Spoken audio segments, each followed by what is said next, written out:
نحمده ونصلي على رسوله الكريم اما بعد فاعوذ بالله من الشيطان الرجيم بسم الله الرحمن الرحيم رب اشرح لي صدري ويسر لي امري واحلل عقدة من لساني يفقهوا قولي۔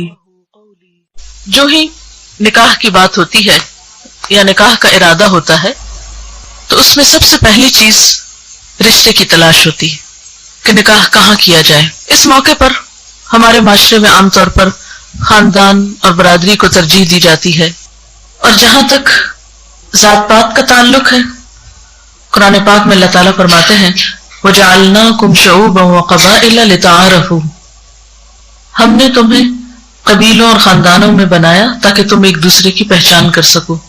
لیکن اسلام میں خاندان اور برادری ایک پہچان تو ہے، لیکن اس کی وجہ سے کوئی بڑا چھوٹا نہیں۔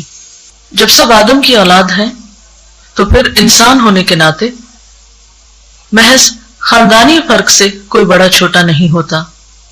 اللہ تعالیٰ کے ہاں اگر کسی کو بڑائی کا مقام حاصل ہے تو وہ انسان کا تقویٰ ہے، اس کا اخلاق ہے۔ رشتہ دیکھنے میں عموماً خاندان کے بعد پھر مال، یعنی حسب نسب کے بعد مال کو ترجیح دی جاتی ہے، یعنی وہ رشتہ جو محض مال کو دیکھ کر قائم کیا جائے اس میں برکت نہیں ہو سکتی۔ نبی صلی اللہ علیہ وسلم نے فرمایا میری امت کا فتنہ مال ہے۔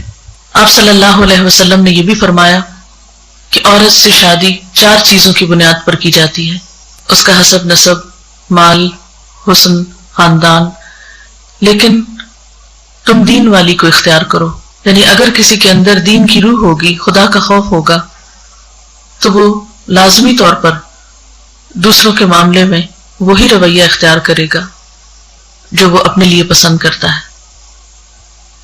پھر اسی طرح ہمارے ہاں حسن و جمال کو بہت اہمیت دی جاتی ہے۔ حسن اپنی جگہ ایک اہمیت ضرور رکھتا ہے، لیکن وہ کبھی بھی دین اور اخلاق اور کردار کے برابر نہیں ہو سکتا۔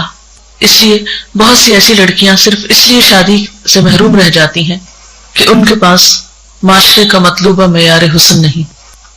جو چیز انسان کو دنیا میں فائدہ دیتی ہے وہ اس کی سیرت و اخلاق ہے، اور جو چیز اس کو آخرت میں فائدہ دے گی اور پھر ایک خاندان کی تعمیر اور ترقی میں وہ اس کا اخلاق اور کردار ہے۔ اس لیے اگر ان 2 چیزوں میں سے ایک کو چننا پڑے تو اس میں انسان کو پھر دین ہی کو ترجیح دینی چاہیے۔ جس طرح باقی چیزیں فنا ہونے والی ہیں، جیسے مال آنی جانی چیز ہے، اسی طرح انسان کا حسن بھی آنی جانی چیز ہے۔ سوال یہ پیدا ہوتا ہے کہ رشتے کی تلاش میں طریقہ کار کیا اختیار کیا جائے؟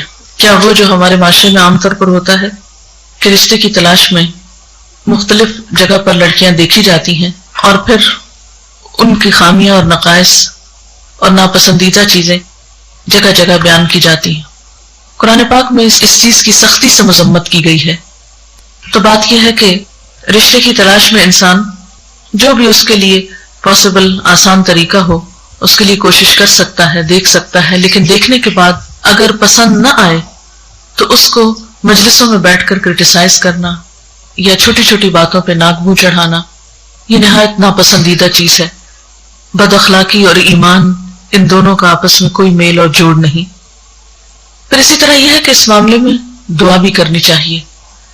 حضرت موسیٰ علیہ السلام جب مدین گئے ہجرت کرنے کے بعد مصر سے، تو وہاں انہوں نے، جبکہ ان کے پاس نہ کوئی گھر تھا، نہ کوئی شیلٹر تھا، نہ کوئی جگہ تھی، تو انہوں نے دعا مانگی رب انی لما انزلت الی من خیر فقیر، رب انی لما انزلت الی من خیر فقیر، رب انی لما انزلت الی من خیر فقیر، رب انی لما انزلت الی من خیر فقیر، رب انی لما انزلت الی من خیر فقیر، رب انی لما انزلت الی من خیر فقیر، کہ اے میرے رب تو جو بھلائی بھی میری طرف نازل کرے میں اس کا محتاج ہوں۔